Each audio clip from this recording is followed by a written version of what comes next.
Bonjour à tous, donc je vais vous présenter rapidement un état des lieux concernant le benthos des îles Saint-Paul et Amsterdam dans le cadre actuel de l'extension de la réserve naturelle des TAF.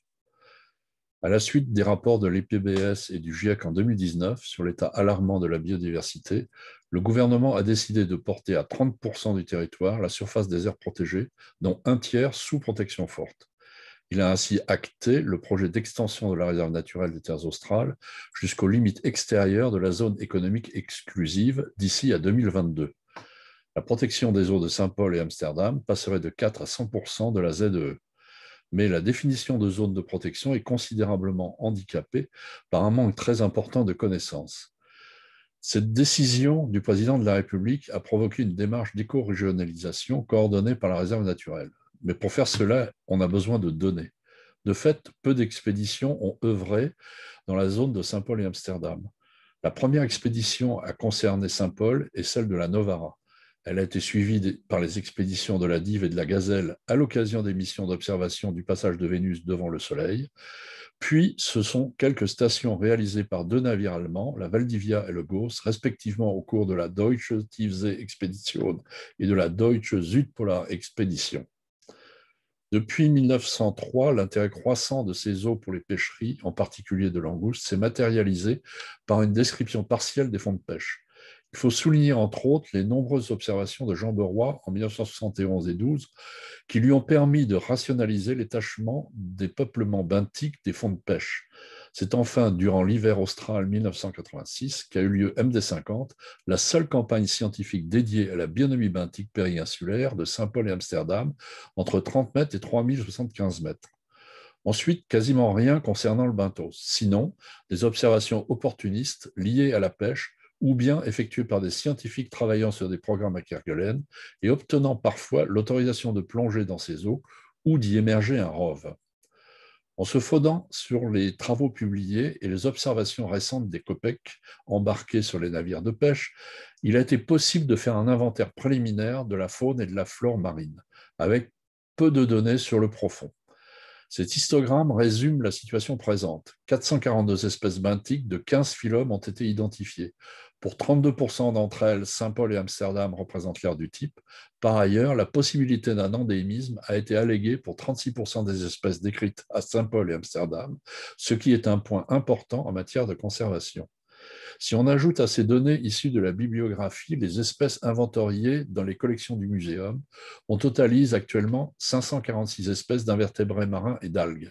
Cet inventaire est encore très lacunaire, mais ces résultats indiquent déjà une très importante biodiversité de ces eaux. La majorité de ce que je vais vous dire maintenant concerne les fonds de 0 à 400-500 mètres. La connaissance actuelle concerne surtout la zone phytale, du trait de côte jusqu'à la limite inférieure du circa littoral. Les côtes sont en très grande majorité des falaises. Les côtes basses sont le plus souvent rocheuses. Il n'y a quasiment pas de zone sédimentaire. Le seul endroit où existent des étendues sableuses importantes remontant jusqu'au petit fond se situe devant la passe du cratère. Les fonds s'abaissent très vite autour des îles et on note que le plateau périinsulaire est plus développé à Saint-Paul qu'à Amsterdam. Les étages supra- et infralittorales sont typiques des zones rocheuses. Les vents dominants de secteur nord-ouest font que les côtes ouest sont les plus exposées. À marée basse, des flaques se forment abritant une faune et une flore particulières. L'étage infralittoral, quant à lui, est caractérisé par la présence de grandes algues brunes qui ceinturent les deux îles. Il s'agit de Laminaria pallida jusqu'à 8 ou 10 mètres de profondeur et de Macrocystis pyrifera jusqu'à une cinquantaine de mètres, voire un peu plus. Ensuite, les fonds tombent très vite. Les observations par caméra immergée révèlent différents types de substrats, rocheux ou sableux, mais aussi constitués de galets et de cailloutis, de lave ou d'abondants débris de bryozoaires. On note la présence de plusieurs espèces ingénieurs, espèces dont le statut de protection est souvent très fort, comme le bryozoaire Turbicellopora, qui peut former des récifs très importants, ou les grands antipatères comme ces Plumapates. Le constat est celui d'une connaissance lacunaire et même très limitée en ce qui concerne les seamounts, l'abyssal, les dorsales et les éventuelles sources hydrothermales.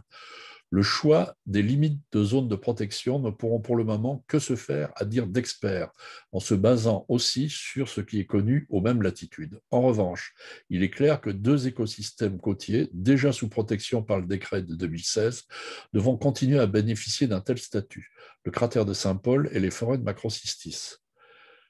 Les manifestations d'activité hydrothermale sont aisées à observer dans le cratère de Saint-Paul grâce aux fumerolles émises de manière intermittente sur les berges ou à des suintements accessibles à marée basse. Sous la surface, des chapelets de bulles qui s'échappent du sédiment témoignent de cette activité. On repère aussi certaines sources du fait des différences de température entre eau de mer et fluide hydrothermal qui se matérialisent par une vision qui se trouble. Les fluides sont émis à des températures variant entre 50 et 85 degrés Celsius actuellement, contre 10 à 14 degrés pour l'eau de mer. L'écosystème du cratère est aussi caractérisé par son isolement de la mer ouverte et son régime relativement calme. L'eau est sans doute chimiquement différente, au moins localement. Elle est toujours chargée en particules, ce qui a un effet sur la luminosité et la répartition des organismes, en particulier des algues. Il y a de plus de vieilles structures pyramidales faites de grillages, immergées en 1986 par l'Austral en tant que récifs artificiels qui n'ont pas fonctionné, mais qui servent actuellement de substrat de fixation pour de nombreux organismes. Les autres écosystèmes d'intérêt sont formés par les laminaires et les macrocystis. Ces forêts recèlent une très grande biodiversité que Darwin avait déjà soulignée en les découvrant en Patagonie. Ces espèces ingénieurs sont des habitats ou des refuges pour de nombreuses espèces, y compris d'intérêt commercial, des poissons, adultes ou juvéniles, et bien sûr la langouste Jasus polensis. On y trouve aussi l'otarie à fourrure subantarctique. Aucun moyen d'étude et d'observation dédié de Macrocystis n'est actuellement opérationnel. La réserve a cependant procédé à une évaluation préliminaire de l'étendue de ces forêts en 2013 et 2014, qui s'étale sur environ 17 km² autour d'Amsterdam et 12 km² autour de Saint-Paul. Il y a un besoin majeur de données sur le long terme. Macrocystis permet d'illustrer certains manques nécessaires à une gestion efficace. Cette espèce est totalement favorable. Elle a une très vaste répartition dans les deux hémisphères. Elle est suivie dans le monde entier. Il est possible d'utiliser les moyens spatiaux pour l'observer. Elle est une source de collaboration multiple qui vont du remote sensing à l'approche moléculaire. C'est aussi un indicateur de connectivité. Il faut souligner du point de vue conservation que Macrocystis est à sa limite nord d'aire de répartition dans l'hémisphère sud, surtout du point de vue température. Il est donc susceptible à la hausse de la température de l'eau. Il est clair que l'être humain ne peut pas grand-chose directement et rapidement sur ce phénomène. En revanche, il peut limiter les pressions anthropiques dont les effets néfastes aggravent la situation. Voilà, le terme est lâché, changement climatique, pour tenter d'expliquer le déclin possible de Macrocystis. Il commence à y avoir des faisceaux d'arguments qui vont dans ce sens, associés au phénomène El Niño. Les facteurs mis en avant sont l'acidification, la hausse de la température, la fréquence accrue des tempêtes, l'érosion des côtes.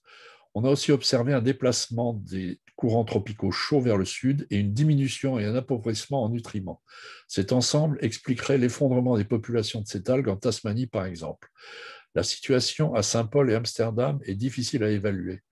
Elle est plus ou moins critique selon le degré réel d'isolement de ces populations et la rapidité et l'ampleur du changement des conditions climatiques. Pour évaluer cet isolement, il y a urgence à comprendre la connectivité écologique existant au plan local, régional et interrégional. La pêche représente donc une pression particulière sur cette région.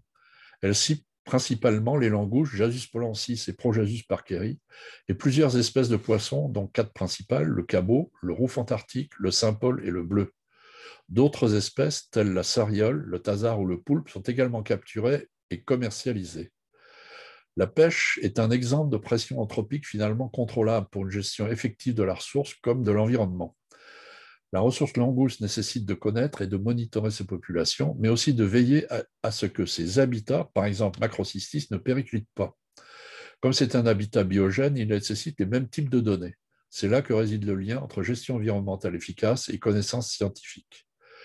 En matière de conclusion, concernant la gestion du benthos à Saint-Paul et Amsterdam, il conviendrait entre autres de compléter et valider les inventaires faunistiques et floristiques, d'estimer la connectivité grâce à des espèces modèles, à l'établissement de cartes de vulnérabilité et à une connaissance plus fine des courants, en particulier côtiers, de cibler les écosystèmes d'intérêt en relation ou non avec la pêche, dont les ceintures d'algues, les récifs biogènes, le cratère en ce qui concerne le domaine côtier et la pente. Mais il y a aussi la plaine abyssale, les seamounts, les dorsales, avec les problématiques particulières de l'exploitation des ressources minérales ou celles des aires marines protégées au large. Il conviendrait aussi d'intégrer problématiques de pêche et d'écologie. La langouste, par exemple, fait partie du benthos, bien qu'elle soit souvent considérée à part. Il faudra aussi poursuivre à développer l'investigation et le monitoring de facteurs abiotiques et d'espèces cibles dans des sites à choisir. Et enfin, participer au réseau international. Je vous remercie de votre attention.